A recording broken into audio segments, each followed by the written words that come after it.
Hindu high school society के 3 अगस्त को होने वाले चुनावों को लेकर सरगर्मियां तेज हैं। सीधे तौर पर 2 गुट चुनाव में आमने सामने हैं। रमेश मित्तल ग्रुप की चुनाव से ठीक पहले शुक्रवार रात को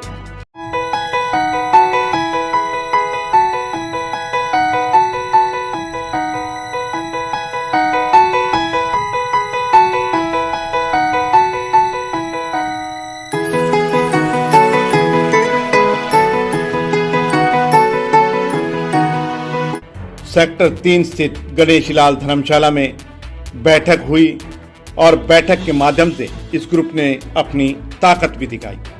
हिंदू स्कूल व जीएलएच स्कूल में अगर उनका शासन आता है तो क्या बदलाव किए जाएंगे, संस्थाओं में सुधार कैसे करेंगे, इन सभी विषयों पर न सिर्फ प्रधान पद के उम्मीदवार रमेश मित्तल बल्कि अशोक सोमानी, ब्रजलाल गोयल, दिनेश गोयल डिंको, मुकेश भट्टेवाले ने भी अपना विजन स्पष्ट किया।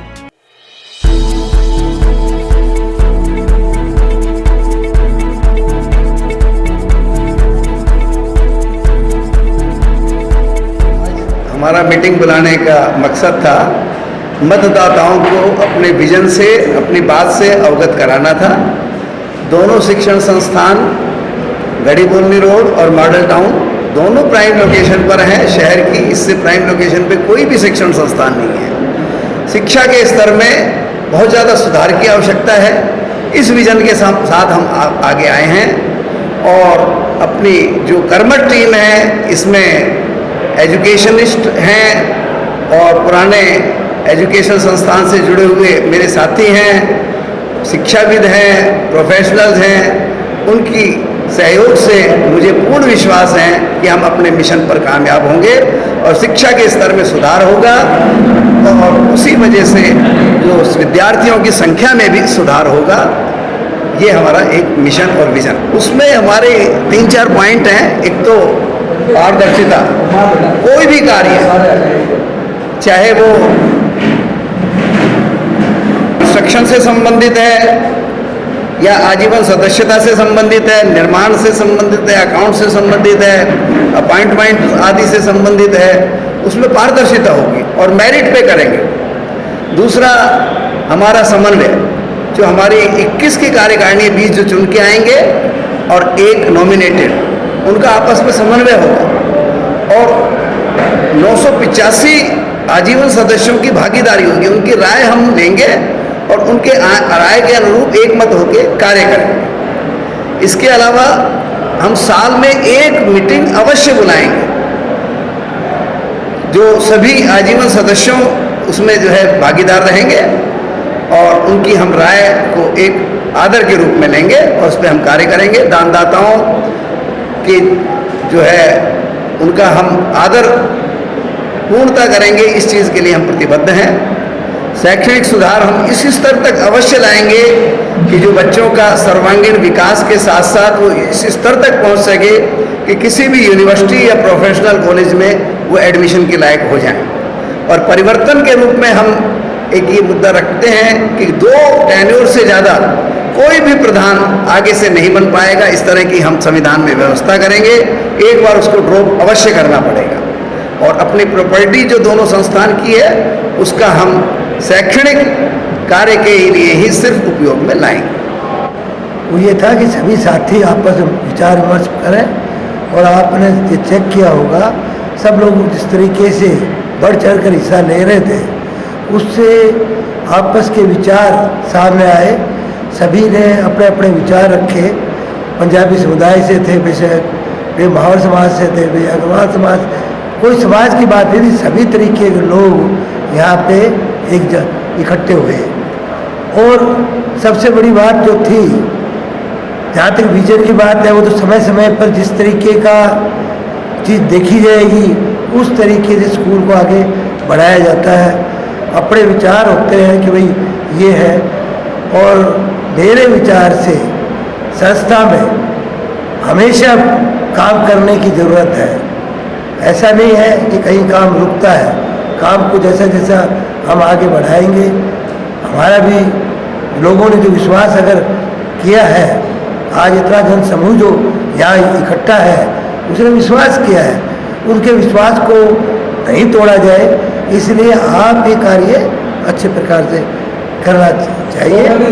जहाँ तक संस्थाओं में संस्था खोलने का सवाल आता है, यहाँ भी संस्था में करते रहे, पर आम लोगों को जो नहीं जोड़ा गया, या जो मेरी सोच है उसके हिसाब तो है, तो डेथ हुई उनको जोड़ा और कुछ खास लोगों को जोड़ा जो उनके डोनेशन के रूप में आए।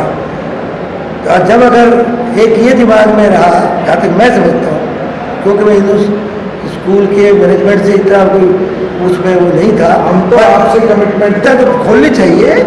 और ये जरूर है कि जैसे 1000 को क्रॉस करेंगे तो एक कॉलेजियम वगैरह हो जाएगा, तो उस कॉलेजियम में चला जाएगा। हिंदू स्कूल से मेरा शुरू से लगाव रहा है। जिस टाइम हिंदू स्कूल में मैं वाइस प्रेसिडेंट भी रहा हूँ और भी संस्थाओं में रहा हूँ। जिस टाइम ये ज़मीन ली गई, जिस टाइम हम पूरे सक्रिय थे, और ये जैसे मैंने सुना है भाई दान में मिली, दान में नहीं मिली, 87 लाख रुपए के करीब हमने ज़मीन खरीदी थी और सारा पैसा हिंदू हाई स्कूल की सोसाइटी का था और बहुत बढ़िया स्कूल चल रहा था। मैंने तो वो टाइम देखा है जी, मेरे पास आते हैं कि बाबू जी मेरे हिंदू स्कूल में दाखिला करा दो, तो मगर भाई कोई बात नहीं, देखते हैं, अगर अच्छे लड़के हुए तो हमने दाखिले कराए भी हैं। और मैं रमेश मित्तल जी से यह अपेक्षा करता हूँ भाई, एक तो ये कॉलेजियम की बनाओ, ये नहीं है कि भाई 1000 उससे ऊपर नहीं जाने देना। हम तो ये चाहते हैं कि भाई मतलब पैसे भी ठीक लो और मेंबर बनाओ, जिससे कि आम आदमी जो है मेंबर बन सके। और ये नहीं है कि भाई 1000 हो गए, 980 रखने हैं, 90 रखने हैं। कॉलेजियम बनाओ, क्या दिक्कत है, कॉलेजों में है हमारे सदस्यता में ये है कि जो पहले सदस्य बनते थे वो सदस्य बनने के लिए सदस्य नहीं बनते थे। संस्था को किसी चीज़ की ज़रूरत होती थी, कोई कमरा बनवाना है, बरांडा बनवाना है, कहीं कूलर लगवाना है, वो लोग सहयोग करते थे, उस नाते से वो मेंबरशिप बनती थी। शुरुआत तो इसी तरीके से हुई थी। मुझे खूब अच्छे से ध्यान है, हमारे पिताजी का मैं देखता था, जो भी संस्था के लोग आए और सभी लोग करते थे ऐसा। अब उसके बाद धीरे धीरे ये परंपरा, स्कूल क्योंकि महंगे होने लगे, कमरे महंगे लगने लगे, तो वो अमाउंट हमेशा बढ़ता चला गया। इसमें एक बात मैं कहूँगा कि जो दानदाताओं के पैसे से स्कूल बना है, उसमें कमरों पे जो पत्थर लगे हुए थे, बड़े दुख और उसकी बात है कि वो पत्थर हटा दिए गए हैं।